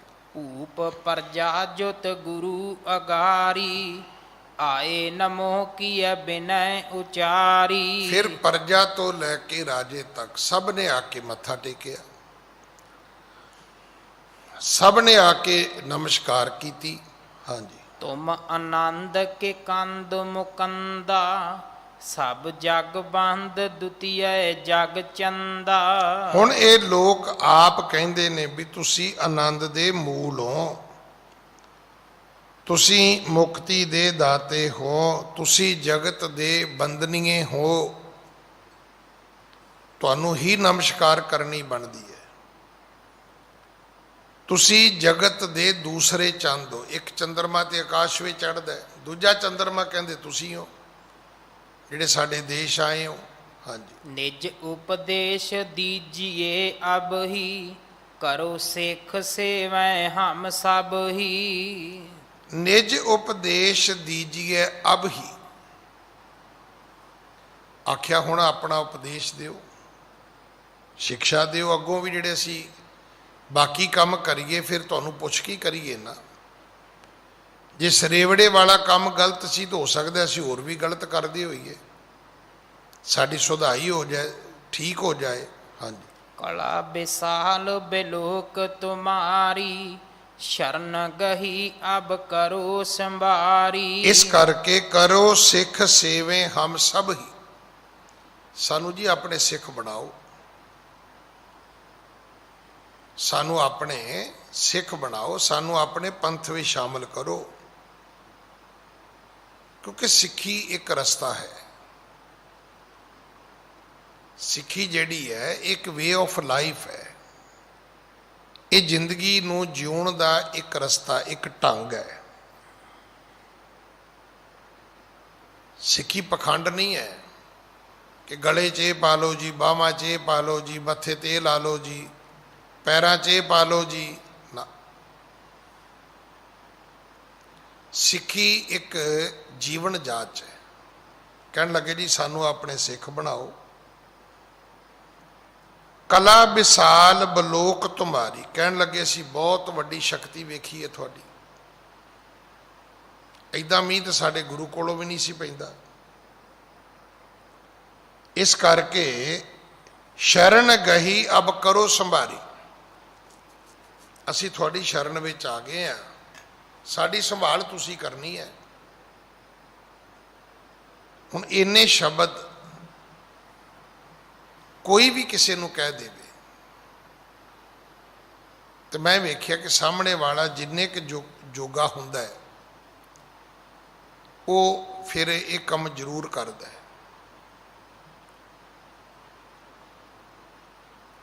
ਅਸੀਂ ਕਿਸੇ ਟੀਚਰ ਕੋਲੇ ਚਲੇ ਜਾਈਏ, ਕਿਸੇ ਹੋਰ ਜ਼ਿੰਮੇਵਾਰ ਵਿਅਕਤੀ ਕੋਲ ਚਲੇ ਜਾਈਏ, ਆਪਣੇ ਬੱਚੇ ਦੀ ਬੰਦੇ ਦੀ ਬਾਂਹ ਫੜਾ ਦਈਏ ਜੀ ਹੁਣ ਇਹਦਾ ਤੇ ਸਾਰਾ ਤੁਸੀਂ ਕਰਨਾ ਹੈ। ਉਹ ਕਹਿੰਦੇ ਠੀਕ ਹੈ ਜੀ ਕਰਾਂਗੇ। ਹੁਣ ਇਹਨਾਂ ਨੇ ਵੀ ਕਿਹਾ, ਕਹਿਣ ਲੱਗੇ ਜੀ ਤੁਹਾਡੀ ਸ਼ਰਨ ਆਏ ਆ, ਹੁਣ ਜੋ ਕਰਨਾ ਹੈ ਮਹਾਰਾਜ ਤੁਸੀਂ ਕਰਨਾ ਹੈ। ਹਾਂਜੀ।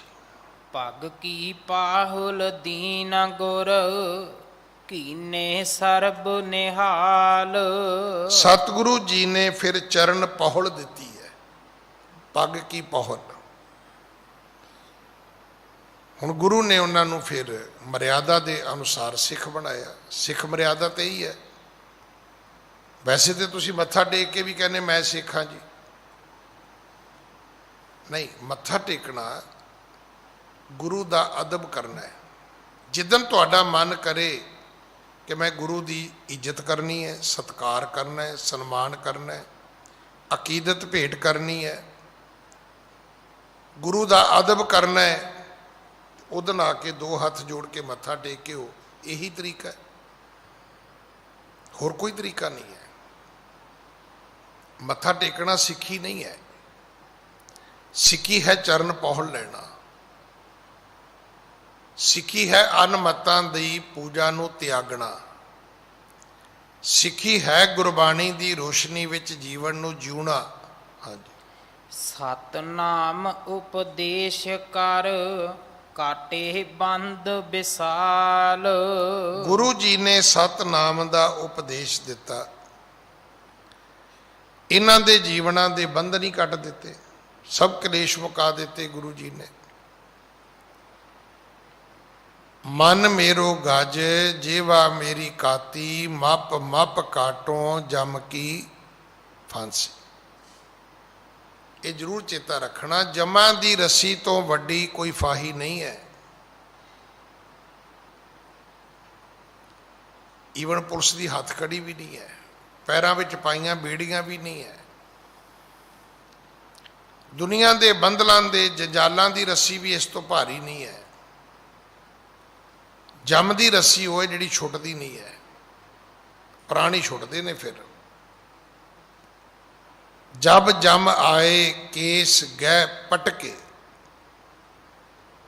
ਜਦੋਂ ਜਮ ਆਉਂਦੇ ਨੇ ਨਾ ਤੇ ਬੋਦੀ ਤੋਂ ਫੜ ਲੈਂਦੇ ਨੇ, ਵਾਲਾਂ ਤੋਂ, ਫਿਰ ਛੁੱਟਦਾ ਨਹੀਂ ਹੈ ਬੰਦਾ। ਕੋਈ ਤਰੀਕਾ ਨਹੀਂ ਹੈਗਾ ਕਿ ਬੰਦਾ ਛੁੱਟ ਜਾਏਗਾ। ਹਾਂਜੀ, ਪੁਨ ਸਰੇਵਰਾ ਲੱਜਾ ਧਰ ਕੈ, ਆਇਓ ਚਰਚਾ ਹੇਤ ਵਿਚਰ ਕੈ। ਹੁਣ ਇਹ ਜਦੋਂ ਪਤਾ ਸਰੇਵੜੇ ਨੂੰ ਲੱਗਾ, ਮੈਂ ਕੱਲ ਵੀ ਬੇਨਤੀ ਕੀਤੀ ਸੀ, ਇੱਕ ਲੋਕ ਸੁਲਤਾਨ ਦੀ ਪੂਜਾ ਕਰਦੇ ਨੇ। ਉਹ ਕੌਣ ਹੈ? ਜਿਹੜਾ ਸਿਆਲਕੋਟ ਪੈਦਾ ਹੋਇਆ। ਉਹ ਕੌਣ ਹੈ? ਜਿਹੜਾ ਬਗਦਾਦੀ ਦਾ ਪੁੱਤਰ ਹੈ, ਕਿਸੇ ਬਗਦਾਦ ਤੋਂ ਆਏ, ਅਰਬ ਕੰਟਰੀ ਤੋਂ ਆਏ ਕਿਸੇ ਮੁਸਲਮਾਨ ਦਾ ਬੇਟਾ ਸੀ। ਉਹਦੇ ਨਾਂ ਤੇ ਲਾਲਾਂ ਵਾਲੇ, ਲੱਖ ਦਾਤੇ, ਧੌਂਕੜੀਏ, ਇਹ ਸਾਰੇ ਪੀਰਖਾਨੇ ਇੱਕੋ ਦੇ ਨਾਂ ਤੇ ਹੀ ਬਣੇ ਨੇ। ਔਰ ਇਹ ਬੜਾ ਸਮਾਂ ਪਹਿਲਾਂ ਹੋਇਆ। ਗੁਰੂ ਸਾਹਿਬ 1469 ਵਿੱਚ ਆਏ ਨੇ, ਤਕਰੀਬਨ ਗੁਰੂ ਸਾਹਿਬ ਤੋਂ ਵੀ 100-150 ਪੌਣੇ 200 ਸਾਲ ਪਹਿਲਾਂ ਹੋਇਆ, ਜਿਹਨੂੰ ਲਾਲਾਂ ਵਾਲਾ ਕਹਿੰਦੇ ਨੇ, ਜਿਹਨੂੰ ਸੁਲਤਾਨ ਕਹਿੰਦੇ ਨੇ, ਸਖੀ ਸਰਵਰ ਕਹਿੰਦੇ ਨੇ। ਸਰੇਵੜੇ ਬਾਮੀਏ ਜਿਹੜੇ ਨੇ, ਇਹ ਹਿੰਦੂ ਧਰਮ ਦੀ ਇੱਕ ਜਮਾਤ ਹੈ। ਜਿਵੇਂ ਜੈਨੀ ਨੇ, ਬੋਧੀ ਨੇ, ਸਰੇਵੜੇ ਨੇ, ਜੰਗਮ ਨੇ, ਅੱਗੋਂ ਕਈ ਤਰ੍ਹਾਂ ਦੇ ਸਾਧੂ ਨੇ, ਸੰਤ ਸਮੂਹ ਅਨੇਕ ਮਤੀ ਕੇ। ਹੁਣ ਇਹ ਜਿਹੜਾ ਇੱਥੇ ਸੀ, ਇਹ ਸਰੇਵੜਾ ਸੀ। ਬੜਾ ਸ਼ਰਮਸਾਰ ਹੋਇਆ। ਹੁਣ ਇਹਨੇ ਕਿ ਮੇਰੀ ਇੱਜ਼ਤ ਬਚ ਜਾਏ ਸ਼ਹਿਰ ਵਿੱਚ, ਨਗਰੀ ਵਿੱਚ, ਦੇਸ਼ ਵਿੱਚ। ਇਹ ਰਾਜੇ ਨੂੰ, ਪਰਜਾ ਵਾਲਿਆਂ ਨੂੰ ਕਹਿਣ ਲੱਗਾ ਵੀ ਮੈਂ ਜਿਹੜਾ ਇਹ ਨਵਾਂ ਗੁਰੂ ਆਇਆ ਹੈ ਨਾ, ਜਿਹੜਾ ਤੁਹਾਨੂੰ ਸਿੱਖ ਬਣਾ ਰਿਹਾ ਹੈ, ਮੈਂ ਉਹਦੇ ਨਾਲ ਸਭਾ ਦੇ ਵਿੱਚ ਚਰਚਾ ਕਰਨੀ ਹੈ, ਸਾਰਿਆਂ ਦੇ ਵਿੱਚ ਬੈਠ ਕੇ ਗੱਲਬਾਤ ਕਰਨੀ ਹੈ। ਮੈਂ ਪੁੱਛਾਂਗਾ ਵੀ ਤੂੰ ਵੱਡਾ ਕਿਵੇਂ ਹੈ। ਹਾਂਜੀ, ਬੈਠ ਸਮੀਪ ਕਹੀ ਨਿਜ ਗਾਥਾ, ਤਬ ਸ਼ਲੋਕ ਉਚਰਿਓ ਜਗਨਾਥਾ। ਇਹਨੇ ਗੁਰੂ ਜੀ ਦੇ ਕੋਲ ਬਹਿ ਕੇ ਇਹਨੇ ਆਪਣੀ ਗਾਥਾ ਸੁਣਾਉਣੀ ਸ਼ੁਰੂ ਕਰ ਦਿੱਤੀ। ਹਮ ਇਹ, ਹਮ ਉਹ, ਹਮ ਐਸੇ, ਹਮ ਵੈਸੇ। ਆਪਣੀ ਗਾਥਾ ਕੀ ਹੁੰਦੀ? ਇਹੋ ਹੀ ਹੁੰਦੀ ਹੈ, ਮੈਂ ਕੀਤਾ ਜੀ, ਮੈਂ ਉਹ ਕੀਤਾ ਜੀ, ਮੈਂ ਇੱਥੇ ਗਿਆ ਜੀ, ਮੈਂ ਉੱਥੇ ਗਿਆ ਜੀ। ਇੱਥੇ ਫਿਰ ਸਤਿਗੁਰੂ ਜੀ ਨੇ ਇੱਕ ਸ਼ਬਦ ਉਚਾਰਿਆ, ਸਤਿਗੁਰੂ ਦੀ ਬਾਣੀ ਦਾ ਸ਼ਬਦ ਹੈ। ਹਾਂਜੀ, ਸ਼ਲੋਕ ਮਹੱਲਾ ਪਹਿਲਾ, ਸਿਰ ਖੁਹਾਏ ਪੀਵੈ ਮਲਵਾਣੀ, ਝੂਠਾ ਮੰਗ ਮੰਗ ਖਾਹੀ, ਫੋਲ ਫਦੀਹਤ ਮੋਹ ਲੈਨ ਪੜਾਸਾ, ਪਾਣੀ ਦੇਖ ਸਗਾਹੀ।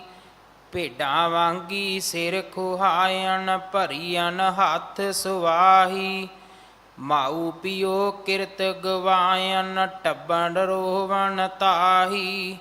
ਓਨਾ ਪਿੰਡ ਨਾ ਪਤਲ ਕਿਰਿਆ, ਨਾ ਦੀਵਾ ਮੁਹੇਕ ਥਾਉ ਪਾਹੀ।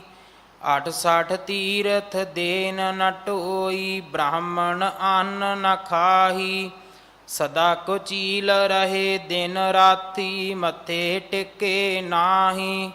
ਝੁੰਡੀ ਪਾਏ ਬਹਿਨ ਨਿਤ ਮਰਨੈ, ਦੜ ਦੀ ਬਾਣ ਨ ਜਾਹੀ। ਇਹ ਲੋਕ ਕੌਣ ਨੇ ਜਿਹੜੇ ਆਪਣਾ ਸਿਰ ਖੋਲ ਲੈਂਦੇ ਨੇ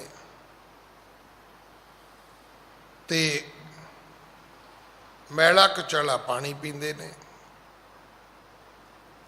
ਝੂਠਾ ਮੰਗ ਮੰਗ ਕੇ ਖਾਂਦੇ ਨੇ। ਜੇ ਕਿਤੇ ਇਹ ਆਪਣੇ ਸਰੀਰ ਦੀ ਕਿਰਿਆ ਵੀ ਕਰਨ ਤੇ ਆਪਣੀ ਵਿਸ਼ਟਾ ਵੀ ਫਰੋਲਣ ਲੱਗ ਜਾਂਦੇ ਨੇ, ਸਾਧੂ ਕਹਿੰਦੇ ਉਹਦੀ ਬਦਬੂ ਵੀ ਸੁੰਘਦੇ ਨੇ। ਇਹ ਭੇਡਾਂ ਵਰਗੇ ਨੇ, ਆਪਣੇ ਸਿਰ ਦੇ ਵਾਲ ਪਟਾਉਂਦੇ ਰਹਿੰਦੇ ਨੇ ਤੇ ਪੁੱਟਣ ਵਾਲਾ ਵਾਲ ਜਿਹੜਾ ਉਹ ਇੱਕ ਲਾਗੇ ਕੌਲੀ ਸੁਆਹ ਹੀ ਰੱਖ ਲੈਂਦਾ ਹੈ ਕਿ ਵਾਲ ਪੁੱਟਣ ਲੱਗੇ ਹੱਥ ਨਾ ਖਿਸਕਣ। ਜਿਵੇਂ ਨੋਟ ਗਿਣਨ ਵਾਲੇ ਪਾਣੀ ਵਾਲੀ ਕੌਲੀ ਰੱਖ ਲੈਂਦੇ ਨੇ ਨਾ, ਵੀ ਕਿਤੇ ਨੋਟ ਜੁੜੇ ਨਾ ਲੰਘ ਜਾਣ। ਇਹਨਾਂ ਸਰੇਵੜਿਆਂ ਦੇ ਜਦੋਂ ਸਿਰ ਤੋਂ ਵਾਲ ਪੁੱਟੇ ਜਾਂਦੇ ਨੇ ਨਾ, ਤੇ ਵਾਲ ਪੁੱਟਣ ਦਾ ਕਾਰਨ ਪਤਾ ਕੀ ਹੁੰਦਾ? ਵੀ ਇਹ 'ਚ ਕਿਤੇ ਜੂਆਂ ਨਾ ਪੈ ਜਾਣਾ।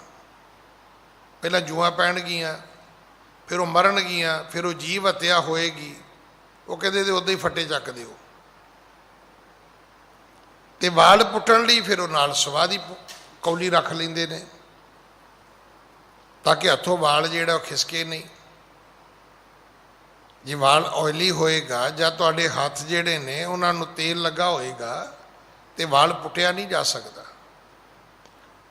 ਸਤਿਗੁਰੂ ਕਹਿੰਦੇ ਨੇ ਭਾਈ ਤੁਸੀਂ ਆਪਣੇ ਮਾਂ-ਪਿਓ ਦੀ ਕਿਰਤ ਵੀ ਗਵਾ ਲਈ।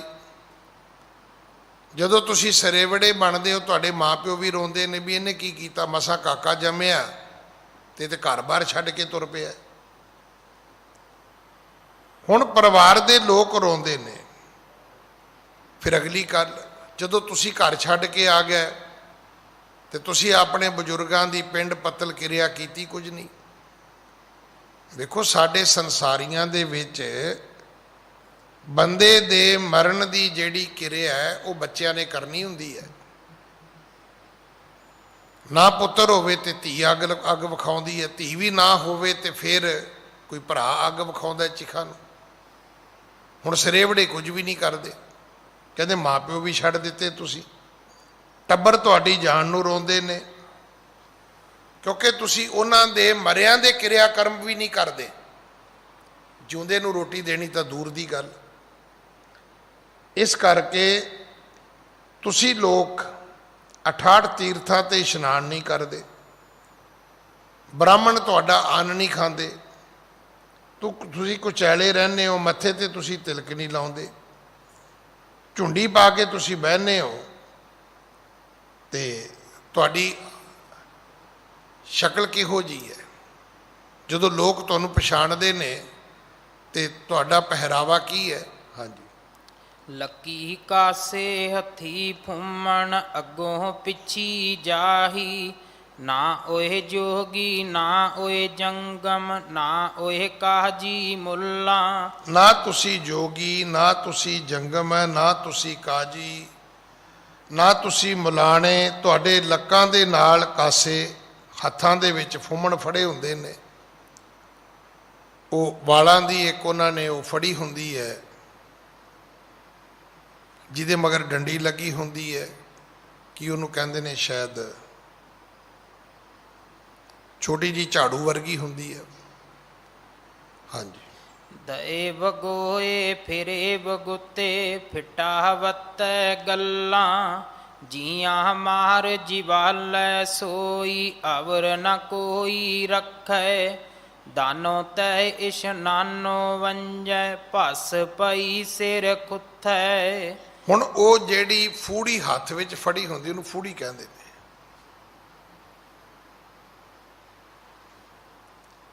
ਉਹ ਜਿਹੜੀ ਉਹਨਾਂ ਦੇ ਹੱਥ ਵਿੱਚ ਉਹ ਝਾੜੂ ਜਿਹਾ ਹੁੰਦਾ ਹੈ ਨਾ, ਉਹਨੂੰ ਫੂੜੀ ਕਹਿੰਦੇ ਨੇ। ਸਤਿਗੁਰੂ ਪਿਤਾ ਮਹਾਰਾਜ ਕਹਿੰਦੇ ਭਾਈ ਨਾ ਤੁਸੀਂ ਜੋਗੀ ਨਾ ਜੰਗਮ, ਦਾਨੋ ਇਸ਼ਨਾਨੋ ਤੁਸੀਂ ਖੁੰਝੇ ਹੋਏ ਹੋ, ਸਿਰ 'ਚ ਤੁਸੀਂ ਸਵਾਹ ਪਾਉਂਦੇ ਹੋ।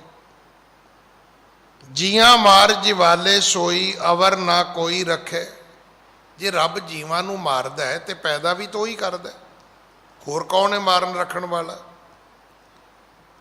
ਤੁਸੀਂ ਆਪਣੇ ਸਿਰ ਕੁੱਥੇ ਨਾ ਨਹਾਉਂਦੇ ਹੋ, ਸਿਰ 'ਚ ਸਵਾਹ ਪਾਉਂਦੇ ਹੋ, ਕੀ ਤੁਹਾਨੂੰ ਪਤਾ ਹੈ? ਹਾਂਜੀ। ਪਾਣੀ ਵਿੱਚੋਂ ਰਤਰ ਉਪੰਨੈ, ਮੇਰ ਕੀਆ ਮਦਾਣੀ। 68 ਤੀਰਥ ਦੇਵੀ ਥਾਪੈ, ਪੁਰਬੀ ਲੱਗੈ ਬਾਣੀ। ਜਿਸ ਪਾਣੀ ਨੂੰ ਵੇਖ ਕੇ ਤੁਸੀਂ ਸੰਗਦੇ ਹੋ, ਨਹਾਉਂਦੇ ਨਹੀਂ ਹੋ। ਤੁਹਾਡੇ ਦੇਵਤਿਆਂ ਨੇ ਜਿਹੜੇ 14 ਰਤਨ ਕੱਢੇ, ਉਹ ਕਿੱਥੋਂ ਕੱਢੇ ਸੀ? ਉਹ ਵੀ ਤਾਂ ਪਾਣੀ 'ਚੋਂ ਕੱਢੇ ਸੀ। ਉਹਨਾਂ ਸਮੁੰਦਰ ਰਿੜਕਿਆ ਸੀ। ਤੁਸੀਂ ਹਿੰਦੂ ਧਰਮ ਤੋਂ ਵੀ ਗਏ, ਇਹ ਹਿੰਦੂ ਧਰਮ ਤੋਂ ਵੀ ਦੂਰ ਨੇ। ਤੀਰਥਾਂ ਦੇ ਕਾਹਦੇ ਲਈ ਜਾਣਗੇ? ਇਹਨਾਂ ਦੇ ਸਵਾਹ ਮਲਣੀ ਹੈ, ਇਹਨਾਂ ਦੇ ਨਹਾਉਣਾ ਭਾਗਾਂ 'ਚ ਕਿੱਥੇ ਲਿਖਿਆ? ਜਿਸ ਪਾਣੀ ਤੋਂ ਤੁਸੀਂ ਨਫ਼ਰਤ ਕਰਦੇ ਹੋ, ਉਸ ਪਾਣੀ ਦੇ ਵਿੱਚੋਂ ਤੁਹਾਡੇ ਦੇਵਤਿਆਂ ਨੇ ਸਮੁੰਦਰ ਰਿੜਕ ਕੇ ਪਾਣੀ ਵਿੱਚੋਂ ਰਤਨ ਉਪੰਨੇ, ਮੇਰ ਕੀਆ ਮਧਾਣੀ। ਤੁਹਾਡੇ ਦੇਵਤਿਆਂ ਨੇ ਸਮੇਰ ਪਰਬਤ ਦੀ ਮਧਾਣੀ ਬਣਾਈ। 68 ਤੀਰਥ ਦੇਵੀ ਥਾਪੇ, ਪੁਰਬੀ ਲੱਗੇ ਬਾਣੀ। ਪੁਰਬ ਆਵੇ ਤੇ ਉੱਥੇ ਜਾ ਕੇ ਲੋਕ ਮੰਤਰ ਜਾਪ ਕਰਦੇ ਨੇ। 68 ਤੀਰਥ ਬਣੇ ਨੇ ਹਿੰਦੂ ਧਰਮ ਦੇ ਵਿੱਚ। ਯਾਤਰਾ ਕਰੋ ਜੀ, ਇਸ਼ਨਾਨ ਕਰੋ ਜੀ। ਸਤਿਗੁਰੂ ਕਹਿੰਦੇ ਸਰੇਵੜਿਓ, ਤੁਸੀਂ ਤੇ ਕਿਸੇ ਗਿਣਤੀ ਮਿਣਤੀ ਜੀ ਵੀ ਨਾ ਆਏ ਭਾਈ। ਹਾਂਜੀ। ਨਾਏ ਨਿਵਾਜਾ ਨਾਤੈ ਪੂਜਾ, ਨਾਮਨ ਸਦਾ ਸੁਜਾਣੀ। ਮੁਇਆ ਜੀਵਦਿਆਂ ਗਤ ਹੋਵੇ, ਜਾਂ ਸਿਰ ਪਾਈਐ ਪਾਣੀ। ਹੁਣ ਦੱਸੋ ਵੀ ਜੇ ਨਮਾਜ਼ ਪੜ੍ਹਨੀ ਹੋਵੇ ਤੇ ਤਾਂ ਵੀ ਨਹਾ ਕੇ, ਪੂਜਾ ਕਰਨੀ ਹੋਵੇ ਤੇ ਤਾਂ ਵੀ ਨਹਾ ਕੇ, ਤੁਸੀਂ ਨਹਾਉਂਦੇ ਹੀ ਨਹੀਂ। ਦੇਖੋ ਸ਼ਬਦ ਬੜਾ ਪਿਆਰਾ ਹੈ ਸਤਿਗੁਰੂ ਜੀ ਦਾ, ਨਹਾਏ ਨਵਾਜਾਂ ਨਹਾਤੇ ਪੂਜਾ, ਨਹਾਵਣ ਸਦਾ ਸੁਜਾਣੀ। ਸਿਆਣੇ ਲੋਕ ਤਾਂ ਰੋਜ਼ ਨਹਾਉਂਦੇ ਨੇ। ਮੋਇਆ ਜੀਵਨ ਦਿਆਂ ਗਤ ਹੋਵੇ, ਜਾਂ ਸਿਰ ਪਾਈਐ ਪਾਣੀ। ਨਾ ਜਿਉਂਦੇ ਬੰਦੇ ਦੀ ਗਤੀ ਹੈ, ਨਾ ਮਰੇ ਦੀ ਗਤੀ ਹੈ। ਮਰੇ ਨੂੰ ਵੀ ਨਹਾਉਣਾ ਪੈਂਦਾ। ਹੁਣ ਜਿਹੜੇ ਹਿੰਦੂ ਲੋਕ ਨੇ, ਉਹ ਜਿਹੜਾ ਘੜਾ ਭੰਨਦੇ ਨੇ, ਕੋਈ ਘੜਾ ਖਾਲੀ ਥੋੜ੍ਹਾ ਭੰਨਦੇ ਨੇ, ਪਾਣੀ ਦਾ ਭਰ ਕੇ ਭੰਨਦੇ ਨੇ। ਕਿੰਨੀਆਂ ਧਾਰਮਿਕ ਕਿਰਿਆਵਾਂ ਪਾਣੀ ਨਾਲ ਸੰਬੰਧਿਤ, ਤੁਸੀਂ ਕਹਿੰਦੇ ਪਾਣੀ ਨੂੰ ਹੀ ਨਫ਼ਰਤ ਕਰਦੇ ਹੋ ਬਈ। ਹਾਂਜੀ। ਨਾਨਕ ਸਿਰ ਖੁਥੈ ਸਹਿਤਾਣੀ, ਇਹਨਾਂ ਗੱਲ ਨ ਪਾਣੀ। ਉਠੈ ਹੋਏ ਬਿਲਾਵਲ, ਜੀਆਂ ਜੁਗਤ ਸਮਾਣੀ। ਉਹ ਸਿਰ ਕੁੱਥਿਓ, ਸ਼ੈਤਾਨੀ ਨੇ ਤੁਹਾਨੂੰ ਇੰਨਾ ਵਿਗਾੜ ਦਿੱਤਾ ਹੈ ਕਿ ਤੁਹਾਨੂੰ ਰੱਬ ਦੀ ਗੱਲ ਭਾਉਂਦੀ ਨਹੀਂ। ਤੇ ਮੀਂਹ ਪਏ ਤੋਂ ਬਿਨਾ ਬਿਲਾਵਲ ਹੋ ਸਕਦੀ ਹੈ, ਖੁਸ਼ੀ ਹੋ ਸਕਦੀ ਹੈ। ਤੁਹਾਨੂੰ ਤੇ ਜੀਆਂ ਦੀ ਜੁਗਤ ਵੀ ਨਹੀਂ ਆਉਂਦੀ। ਜਦੋਂ ਬੰਦਾ ਸਰੇਵੜਾ ਬਣਦਾ, ਮਾਂ ਪਿਓ ਵੀ ਰੋਂਦਾ ਭੁੱਬਾਂ ਮਾਰ ਮਾਰ ਕੇ ਵੀ ਸਾਡੇ ਕਾਕੇ ਨੂੰ ਕੀ ਹੋ ਗਿਆ। ਇਹ ਕਿਹੜਾ ਧਰਮ ਨੇ ਲੈ ਲਿਆ ਬਈ? ਇਹ ਅੱਜ ਤੋਂ ਬਾਅਦ ਨਹਾਉਣਾ ਧੋਣਾ ਹੀ ਛੱਡ ਦੇਵੇਗਾ। ਹਾਂਜੀ। ਉਠੈ ਅੰਨ ਕਮਾਦ ਕਪਾਹਾ, ਸਭ ਸਹਿ ਪੜਦਾ ਹੋਵੇ। ਉਠੈ ਘਾਹ ਚਰੇ ਨਿਤ ਸੁਰਹੀ, ਸਾਧਨ ਦਹੀ ਵਲੋਵੇ। ਮੀਂਹ ਪਵੇ ਤੇ ਅੰਨ ਕਮਾਦ ਕਪਾਹ ਇਹ ਪੈਦਾ ਹੁੰਦੀ ਹੈ। ਇਹਨਾਂ ਤੋਂ ਅੱਗੇ ਫਿਰ ਕੱਪੜਾ ਤਿਆਰ ਹੁੰਦਾ, ਪਰਦੇ ਬਣਦੇ ਨੇ, ਇੱਜ਼ਤ ਢੱਕੀ ਜਾਂਦੀ ਹੈ। ਇਸੇ ਤਰ੍ਹਾਂ ਜੇ ਮੀਂਹ ਪਵੇ ਤੇ ਘਾਹ ਉੱਗਦਾ ਹੈ, ਘਾਹ ਉੱਗੇ ਤੇ ਫਿਰ ਗਾਵਾਂ ਚਰਦੀਆਂ ਨੇ, ਗਾਵਾਂ ਚਰਨ ਤੇ ਦੁੱਧ ਦਹੀਂ ਪੈਦਾ ਹੁੰਦਾ ਹੈ। ਹਾਂਜੀ। ਤਿਤ ਕੀਐ ਹੋਮ ਜਗ ਸਦ ਪੂਜਾ, ਭਇਐ ਕਾਰਜ ਸੋਹੈ। ਗੁਰੂ ਸਮੁੰਦ ਨਦੀ ਸਭ ਸਿੱਖੀ, ਨਾਤੈ ਜਿਤ ਵਡਿਆਈ। ਨਾਨਕ ਜੇ ਸਿਰ ਕੁਥੈ ਨਾਮਨ ਨਾਹੀ, ਤਾਂ ਸਤ ਚਟੇ ਸਿਰ ਛਾਈ। ਸਤਿਗੁਰੂ ਮਹਾਰਾਜ ਕਹਿਣ ਲੱਗੇ, ਭਾਈ ਕੋਈ ਹੋਮ ਜਗ ਕਰੇ, ਕੋਈ ਪੂਜਾ ਕਰੇ, ਦੱਸੋ ਕਿਹੜਾ ਜਲ ਤੋਂ ਬਗੈਰ ਕੰਮ ਹੋ ਸਕਦਾ ਹੈ?